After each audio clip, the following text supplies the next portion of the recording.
Грузинские олимпийцы начали бить рекорды еще по дороге в Рио. Впервые в истории Олимпийских игр на одних и тех же соревнованиях и в одной дисциплине выступят мать и сын. Это Нино Салуквадзе и Цотне Мачавариани, мастера по спортивной стрельбе.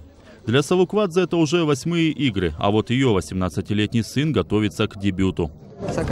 Это мечта моего отца и тренера Вахтанга Салуквадзе. Его внук пошел по стопам семьи. Это первый случай в истории Олимпийских игр, когда мать и сын выступают вместе. В какой-то степени это будет сложным для меня, ведь мне впервые придется выступать с Нино. И как со своим тренером, и как с матерью. Еще один безусловный рекорд грузинской сборной – это ее численный состав. На этот раз в летних Олимпийских играх примут участие 39 спортсменов из Грузии, из них 9 женщин.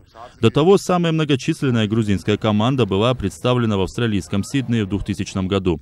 Тогда под флагом страны выступили 36 атлетов.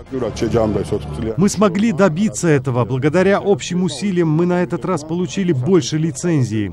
Чем больше олимпийцев отправятся на игры, тем выше вероятность получить больше медалей. Верю, что эта Олимпиада будет особенной.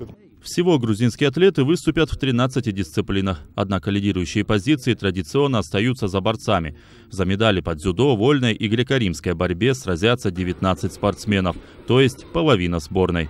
Знаменосец команды – неоднократный чемпион мира по дзюдо Автандил Черекишвили.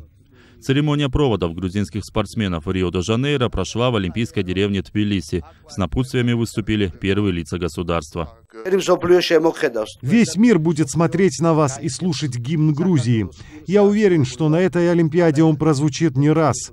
Знайте, что мы все смотрим на вас, надеемся на вас, и ваши успехи наполнят сердца миллионов грузин ликованием.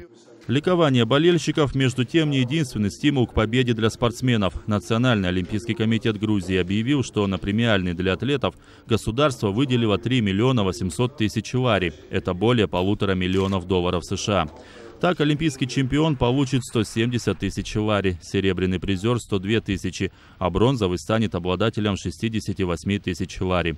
Кроме того, в зависимости от результатов, показанных в Рио конкретными спортсменами, им будут увеличены премии на всех последующих спортивных соревнованиях до конца 2016 года.